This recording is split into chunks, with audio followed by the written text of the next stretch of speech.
Leo Grenadier, VIP boxing down at Eccles School of Boxing in Eccles with young Mr. Super Alex Murphy. Yeah.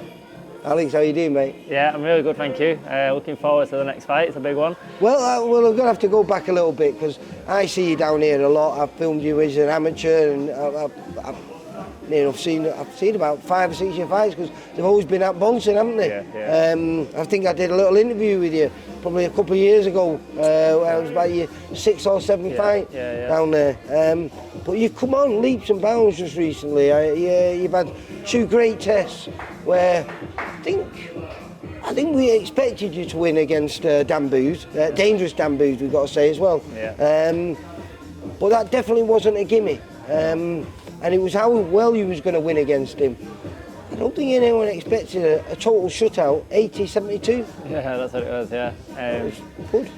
Boxed well, yeah. I mean, I knew I was capable of that, and I know a lot of people beforehand were doubting me. I heard that quite a few times. That might have been one of them, mate. Well, that's it, and you know, this is what I want to do. I want to keep proving people wrong. I was saying it to you before. I want to, you know, these step ups, just showing how good I am. I know how good I am. You know, my team know how good I am, and it's good to keep winning like this because, and doing it in fashion, how I'm doing it, because you know I'm showing how good I am, and that's what I want to keep doing. Well, you're one of those lovely stories I love about boxing. You know, you had an okay amateur, you know, nothing outstanding or anything like that, but you were good. But what I love is this gym, maybe not quite actually this gym, but Brian was your old amateur coach and now been your pro coach, and he brought you all the way through, and he's took it step by step and fight by fight, and I think he's done an absolutely brilliant job.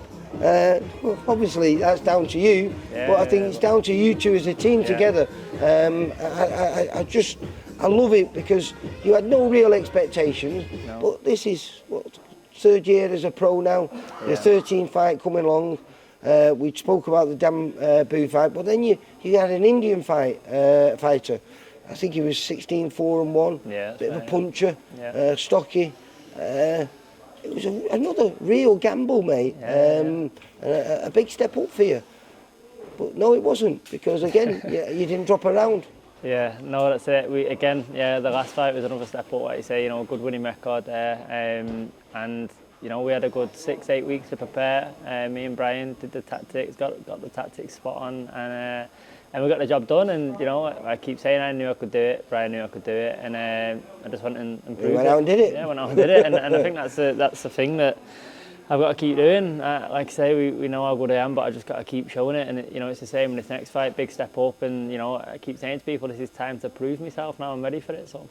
Yeah, well, I think it's April the 5th, is it? Yeah, 5th of April. At the Co-op. Yeah, that's which is fantastic. I mean, this is a real step up. You've been on the big stage on quite a few times, and quite a few TV shows, on Channel 4 shows, and like I say, mainly at Bolton. But this is on a huge undercard, and I think you're part of the main. What's going to be televised? So live broadcast, it'll be live on the Zone. What a fight and what a platform. You know, Frank Wannan's show, Queensbury, don't get much bigger, does it? So you know, this is what it's all been for, you know, all the hard work, all the small hour shows, all the hours spent in the gym for this. Because the top of the bill is Joyce against Hergovic, I think now. It was going to be Dylan White, wasn't it? But it always brings the people out, the heavyweight fight. So hopefully you're going to be fighting in front of a big crowd there. But it's a big step up. We've said you've just come through 2 good challenges where you've not dropped around in 16 rounds. Now it's a big step up. I think you're ranked 38th in the super lightweights. And Khalil Majid, who's your opponent, is top 10. He's number 8. 8th, yeah. So I mean, on paper, massive jump. Massive wonder. Do you like being that though? Yeah, I love it. I'm looking forward to the bookies, see what they put me as. Because I can imagine it'll be a good price. But I think I'm going to have a bet on you. That's it. Yeah, I urge people too. I think I'm 36th. I am. He's 8th, and it's a big jump, but it's a great fight. I think it's a fight that I'm ready for. He's a good. I interviewed him many years ago. I think it was his 2nd fight. He was fighting. On Pat Barrett's show at Middleton Arena. Now he's been a pro a long time, probably about twice as long as you. I think it was 2018. Yeah. Yet he's only had one more fight than you. Yeah, okay. He's 14-0, you're 13-0. I think he's got a couple of, I think he's got 4 stoppages on his record. And one of them we know very well because he beat Tom Farrell, who's a very good kid. I think Father Time might have called with Tom at the time. I don't know, things might have gone wrong in camp. I can't remember, but that's probably his best win.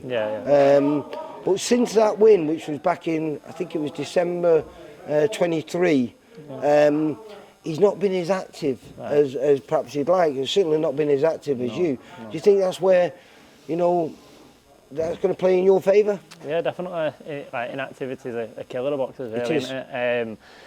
And yeah, like you say, he's not been as active as me. I know his last round was only a 6-rounder. I've had the last 2 8-rounders. It's like the perfect set for this 10-rounder.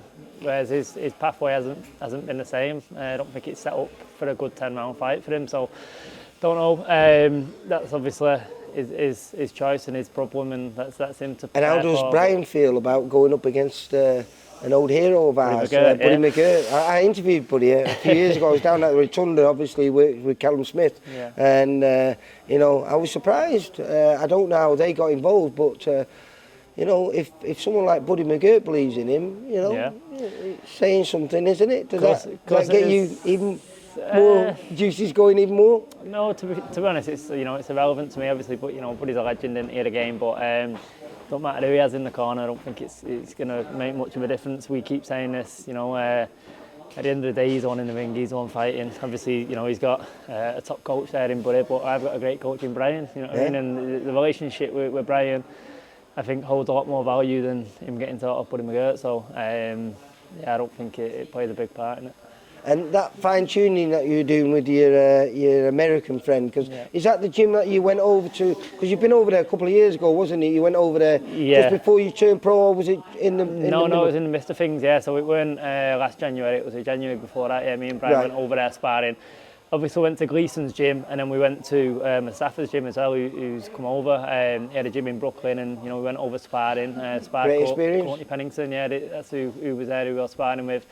And he spent a good, 15-20 minutes with us after it, going over things, and you know, we knew how good of a coach he was, and the experience and lessons that he could give us. So he talks about coming over there and doing a week over there with us, and between him and Brian, they've set it up, and you know, what a time for. I was going to say, is that perfect for it? Is that when you talk about everything aligning perfectly? It's the week before where all the fine tuning going, and that mental preparation comes into play, because all the hard work's been done. I mean, I presume a lot of the hard work was done even before you started this camp because of the preparation for your last fight. Back-to-back camps, that's it. So the conditioning's there. Now this week is going to be a fine tuning week. This was his first day here, so I've got a full week of learning, of knowledge, and everything like that. And I'm just buzzing to have him here. I'm grateful for him to be here. Well, listen, I wish you all the best. Like I say, I know Khalil a little bit. He's a nice kid. I think he should do a lot of training down at Elite as well. You know, so obviously I know Alex Bianco down there. Like I say, this is a big step up for, but.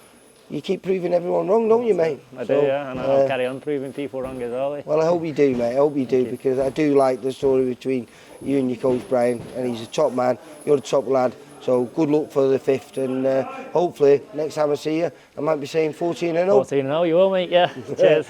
You take care, Alex. Thank you, mate. Cheers. See you later, mate. Bye. For all boxing info, news, and latest interviews, amateur and pro across the north, click and subscribe.